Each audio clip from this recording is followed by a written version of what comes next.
in Ghana, once thriving forests remain under relentless siege as illegal mining operations persistently, pillage the national resource that we have spread across the country. Despite assurances from President Akufo-Addo that the situation is under control, the ongoing devastation of Ghana's forests, widespread pollution of rivers and water bodies, and the apparent lack of resolution to continue to cast some sort of shadow over the nation as well. In our latest Hotline documentary, which is airing later tonight on the Joy News channel, Erastus Asare Donko paints a brutal picture on how illegal mining activities have wreaked havoc on Ghana's forests, stripping vast areas of their once pristine green cover. Here are excerpts of what to expect. The once green Apamprama Forest Reserve has been largely reduced to a wasteland. Valuable tree and animal species are all gone. Maybe this is the only green that is still active, but valuable trees, the flora and fauna, animals, the river which lies dirty here, they are all gone. The Ministry of Lands and Natural Resources has, through the agency of the Forestry Commission, with the assistance of the military, made the effort to cordon off all 294 sites of forest reserves in the country and rid them of illegal mining. So while the president was given this assurance, illegal miners were pillaging the Apamprama Forest Reserve. Madam Emilia. This miner tells us he works for one Emilia, who we later learned is a politician. They are not working today because a military swoop on the area has affected them. Their equipment have been seized. We found her equipment parked inside Kobro town. The youth are not happy. Some of them have had their machines bent in another military operation. When the soldiers came, they met one of our excavators on the road and they bent it. These equipment belong to Mama Emilia's group. She's a former women's organizer for MPP at Jacobo. We don't know why they did not bend her equipment. These excavators are part of 16 equipment bent by personnel from the Central Command of the Ghana Armed Forces in Kumasi on 7th June 2023. This move is part of an operation by the Forestry Commission to rid the Apamprama Forest Reserve of illegal miners to pave the way for a pilot reclamation exercise. Brigadier General Ajeman Prempe is the General Officer commanding the Central Command. His reaction when he first saw the degradation caused to the Apamprama Forest Reserve by irresponsible miners. I felt shocked. I felt worried. I felt people were heartless. I felt they were not Ghanaian. And I just say that these are people that we need to ensure that they don't come around here anymore. Because I felt that generations behind have been robbed of something great. 16 excavators have been bent under his watch and a number of excavators seized and parked at the Central Command 4th Battalion grounds in Kumasi. Once you find it in the forest, we burn. Once you find it along the riverside, we burn.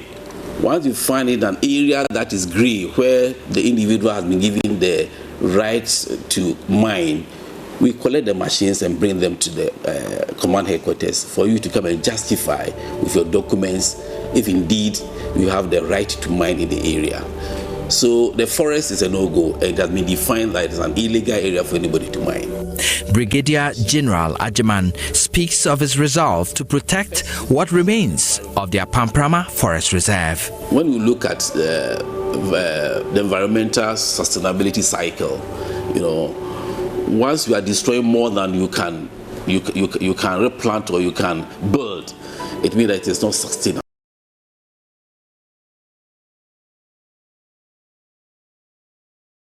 Okay, you need to stay on the Join News channel. 8:30 p.m. We'll bring you the full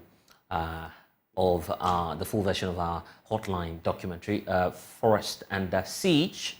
But it's evident that we're increasingly losing the fight against illegal mining. Some say it's even lost, by the way. Let me bring in two individuals who are passionate about what's happening to our environment. Joining us now from the United States of America, Dr. Solomon Owusu is a mining expert, joining us via Zoom. Also with us is Awolasewa, who's the National Coordinator for the Eco-Conscious Citizens. I would like a lot more to explore with you later on the show about the demand you're making for justice after some illegal miners, foreigners we understand allegedly, shot and killed some Ghanaians as well. We'll talk about that shortly. But Dr. Solomon, also, you know, it's clear now, even before we see the full thing, that yes, we're, you know, coming to terms with the fact that we have lost, or we are either losing the fight against illegal mining. I'm just wondering where you stand on this.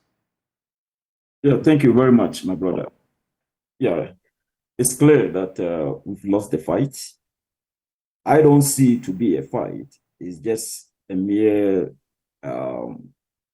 slogan stuff that they are trying to do to deceive Ghanaians. This fight started from March 2017. And they put a ban on all artisanal and small-scale mining operations in Ghana. That was from March 2017 to December 2019. No, December 2018, sorry. Unfortunately, the government couldn't come up with standard operating procedures that the miners should follow to ensure environmentally friendly and sustainable mining operations in Ghana.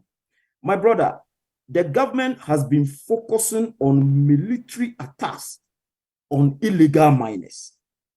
But when we look at the situation, we have the licensed small-scale miners, illegal miners, that is the Galamsey people. Then now they've brought in community mining. All these operations degrade lands and pollute water bodies. For example, the Aprampramine forest that they are talking about right now is a place that Aisha 1 was operating. Aisha 1 had big concessions there operating, and she was working behind, you know, the scenes of some government officials. We all saw the documents that Professor Frimpong Boateng brought. He mentioned a lot of names, top government officials. So if all these people are involved, how can the government fight against? But you know, the argument is being made here that the fact that mining remains a business or a private venture, you are always going to find, you know, this challenge come up because monies will definitely exchange hands. My brother, you came to United States recently, right? All right. And did you see any water polluted or lands degraded without reclamation? You were in California. I spoke with you. The point is, we have standard operating procedures. Go to Anglo Gold Ashanti. Go to Perseus Mine, I am free. Go to Newmont, Ahafo and Achim. Go to Goldfields, Takwa. Go to all the large-scale mining areas and see whether their operations pollute water bodies. No, because they integrate the basic principles in mining and operation procedures that they use, you know, international standard. Yeah, I mean international standard procedures that they use to operate in such a way that they protect the environment. Is the government doing something similar to ensure that they give the miners the process? Because most of these miners don't know anything about the basic knowledge in mining. They operate, they dig and wash, use their chemicals to wash, take their gold.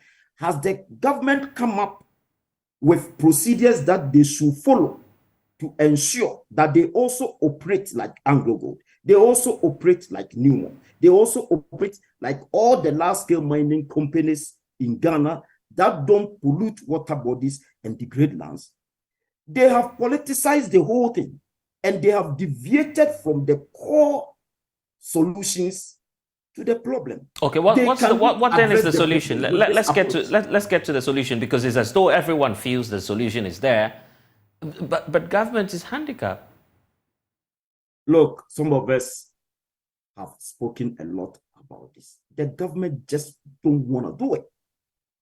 My brother, those that were mentioned in Professor Frimpong Boate's case, investigations are still ongoing, right? Meanwhile, somebody will go and steal goats. His investigations will be within a week. The problem is, one, now you are showing illegal mining on water bodies, but our laws are clear that mining cannot be done on our water bodies. It should be about 100 meters away from water bodies. But you have shown a video right now that people are operating. Who are those operating? All these guys, they are just employees. The real owners are government appointees and top business owners in Ghana. And those people are untouched. That is why the problem is still persistent. That is number one. Two, the government should engage technical people with the requisite knowledge and experience to help them address the problem. They don't want to do it.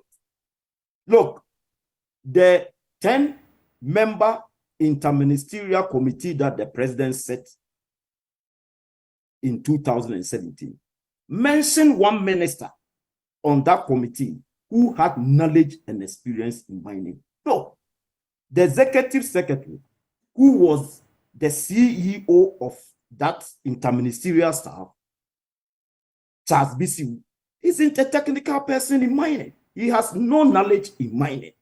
So how can we solve problems using people who don't have the knowledge and experience in the problem that they are trying to solve? That is why the problem is. The government is using square pegs in round holes, and that is not solving the problem. And I can bet you, my brother, with my last cent in my pocket, that this government cannot solve the Galamsey. Okay, there's a lot coming up later tonight on the Joy News channel. I will ask you, you've been listening as well. Is this just an Akufo-Addo problem? Because the problems predate his administration too. Let me tell you. It's not an Akufo-Addo problem. Yes, the problems predate his administration, but the fact remains that if we want to solve it, we will solve it. As the speaker has eloquently put it, the political will does not appear to be there. I agree with almost everything the last speaker said, but let me just point out that even with the legal companies, it doesn't mean that because they are legal, they are not also causing pollution. For example, Ghana Bauxite Company, as we speak, is causing pollution regarding the Atronsu stream. And this matter has been reported to them. Nothing is being done. The once pristine stream has now been polluted. So yes, when it comes to the big companies, there are rules and regulations, but if you are not prepared to enforce, if the EPA is not enforcing rigorously, there will be problems arising. But then the way forward, we've tried almost all sorts of solutions. There was an interministerial committee that Dr. Owusu is pointing to. We've tried the whole coalition, having even the media join the fight.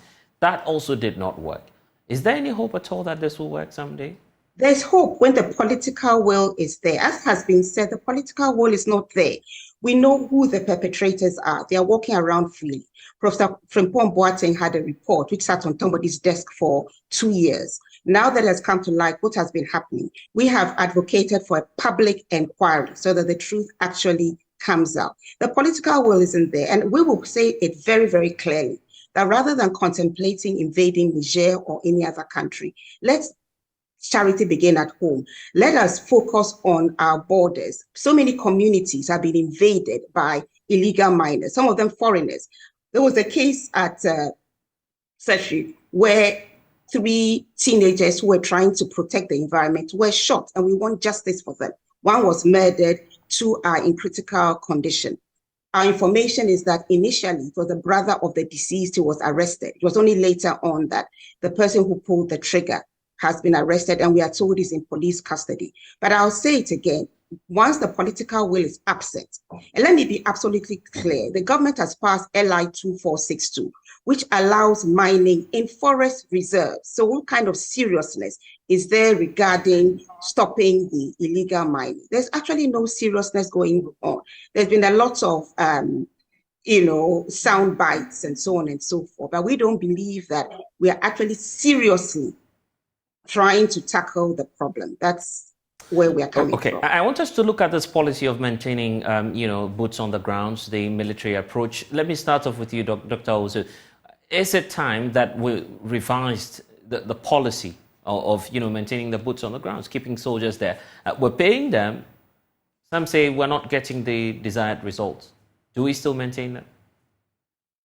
Yes, thank you so much. The military should be there, but I think they should be used for special purposes.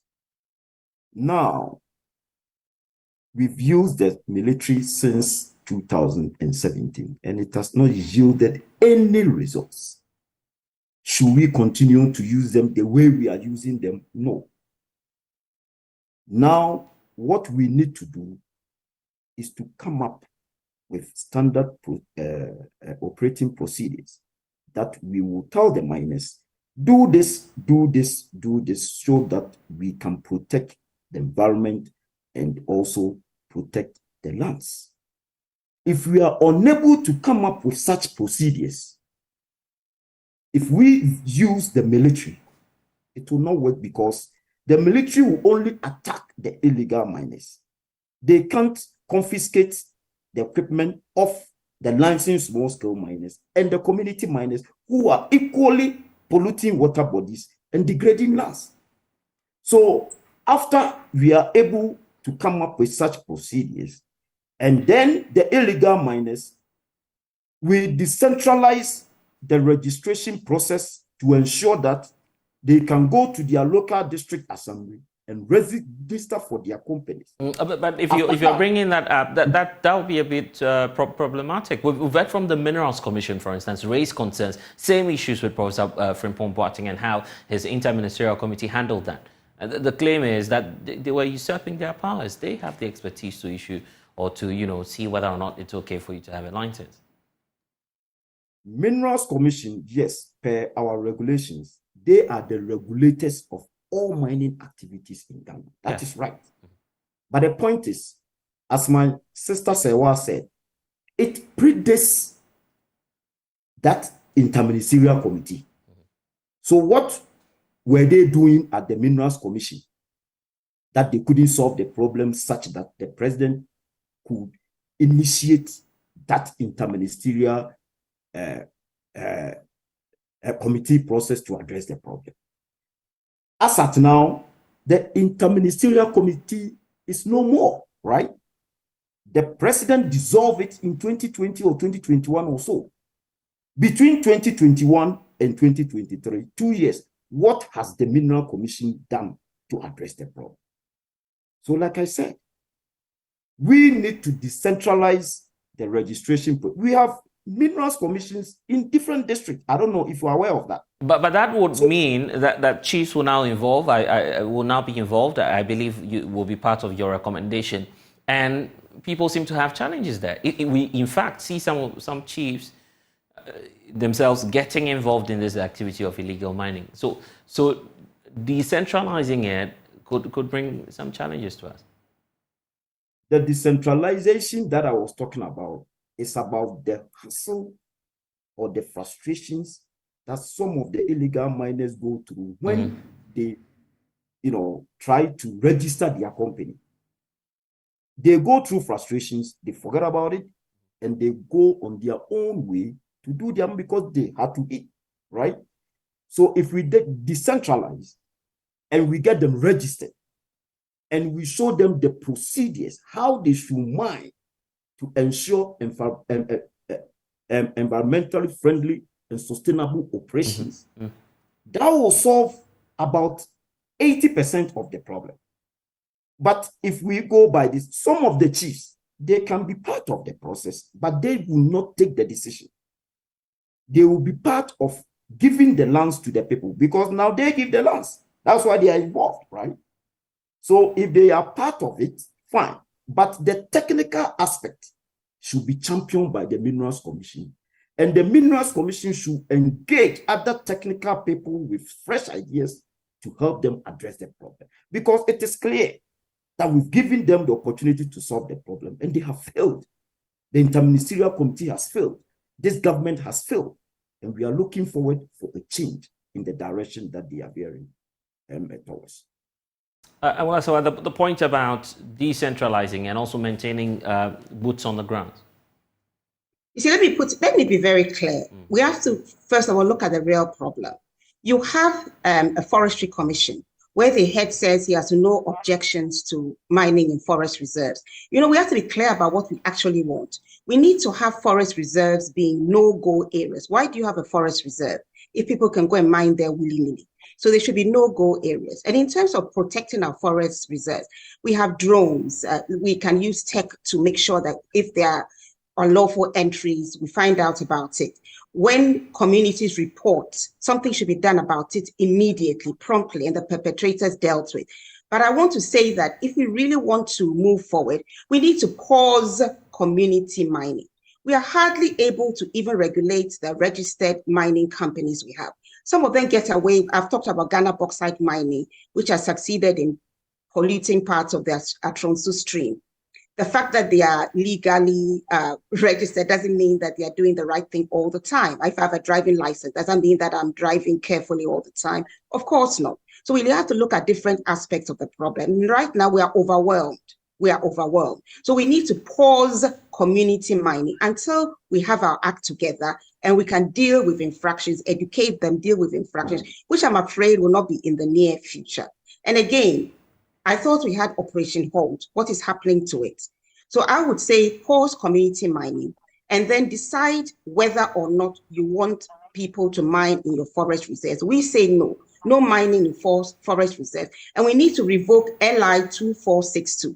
The LI not only permits mining in forest reserves, and it was passed in November 2022. It even allows mining in globally significant biodiversity area. That is why I say we're not serious about mining, preventing the destruction being done by mining. We're not at all serious. I don't think we actually appreciate, we even appreciate the destruction that is being caused. Otherwise, we would not have passed LI 2462 or declassified parts of Achimota Forest. And we would not be thinking of mining bauxite in the Atiwa Forest Reserve when we know that it's the source of 3 rivers and it will pollute the source of water to over 5 million people. Okay, and now you are calling for justice for some Ghanaians, we understand, were shot allegedly by foreigners. What's the story? What's your account as an eco-conscious group? What's your demand from government?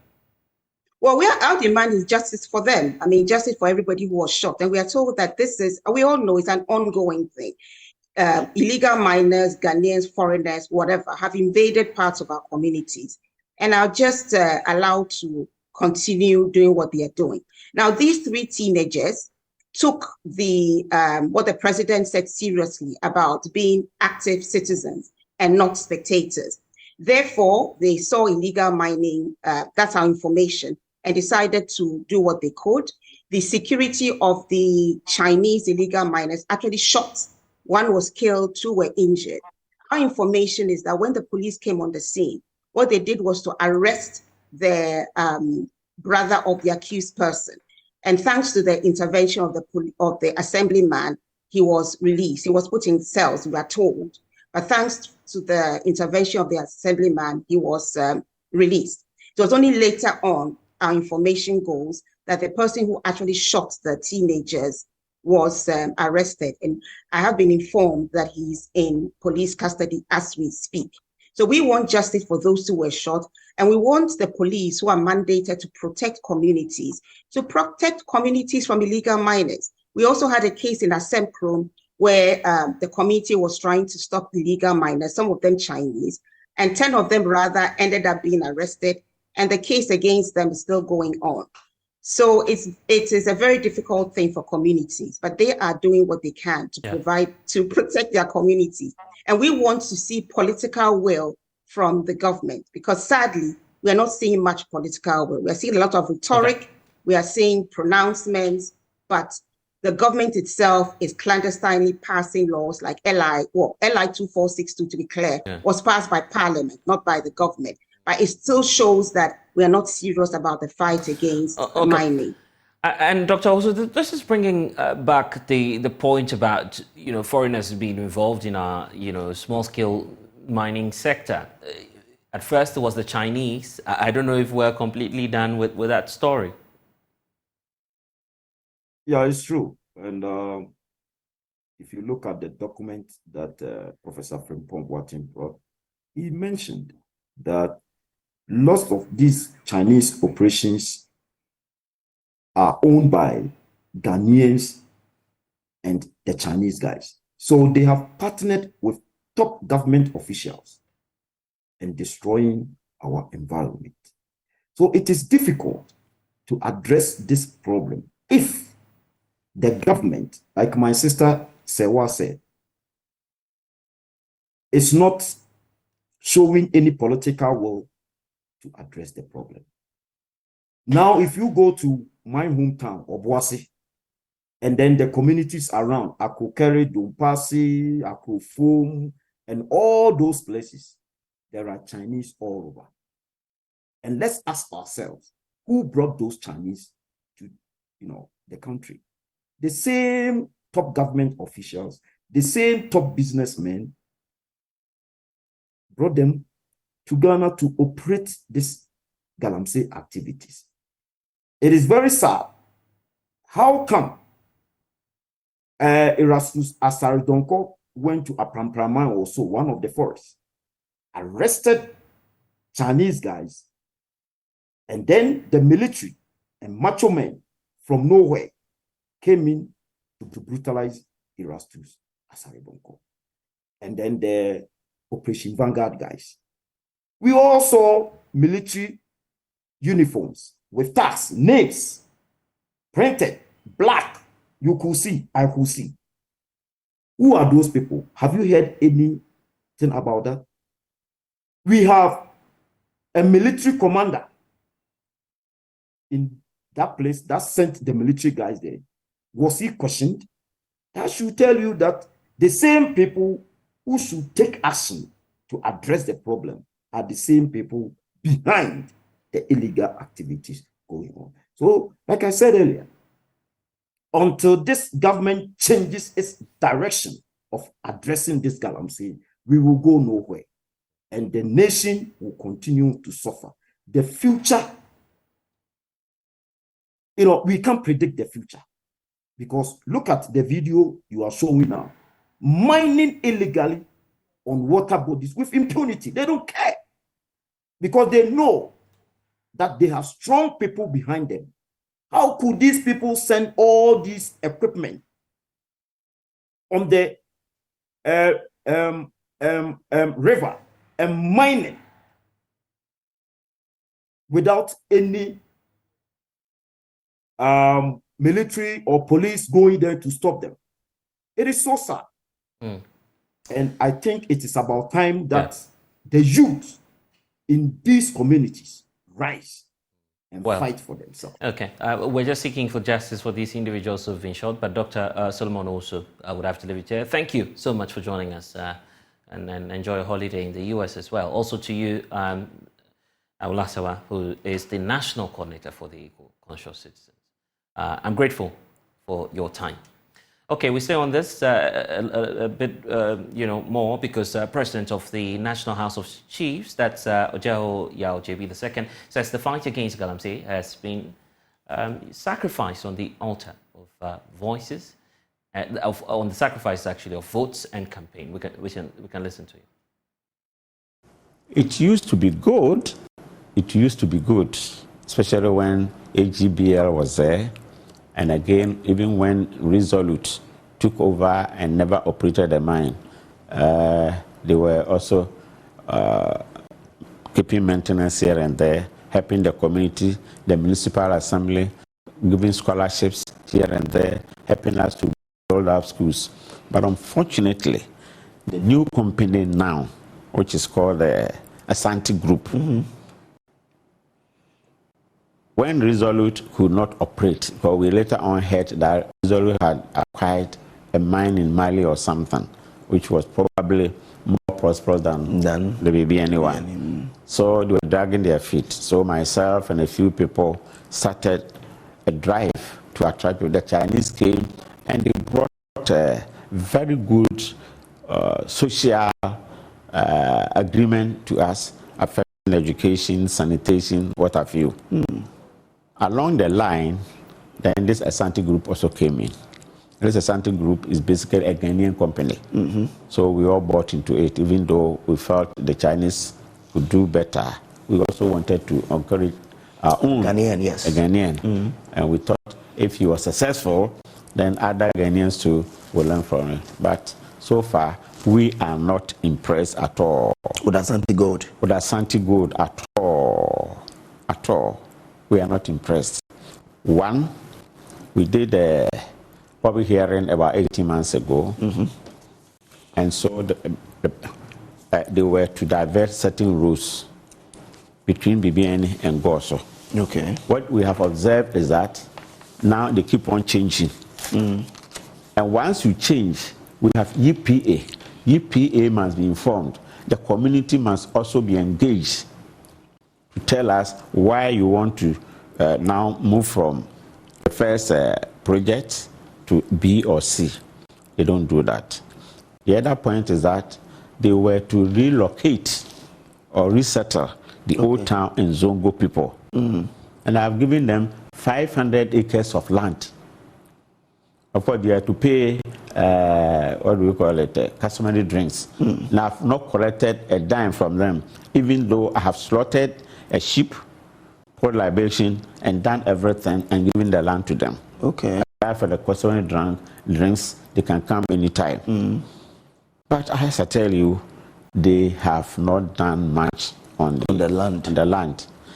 And by EPA regulation, they should never mine less than 500 meters to a settlement.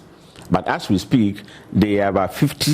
And in a particular case, where there's a Zongo Old Town School, JHS and primary school, they are 30 meters. Hey. And they do blasting and stones fall into the school. And so sometimes they inform the school that blasting will be done. So what do? They close down the school. I have been there myself when the school around 10:30 and the school was closed. And when I inquired, I was told that they told them they will be doing blasting. So the head teacher, so quickly I called the municipal director of education and she confirmed that the head teacher called to say that they were going to do blasting. He was afraid it might affect any of their children. So they have been doing it from time to time, which is also against the rules. Again, you asked about its impact on the economy. Even though they have given jobs to local contractors, they are all to pre-finance.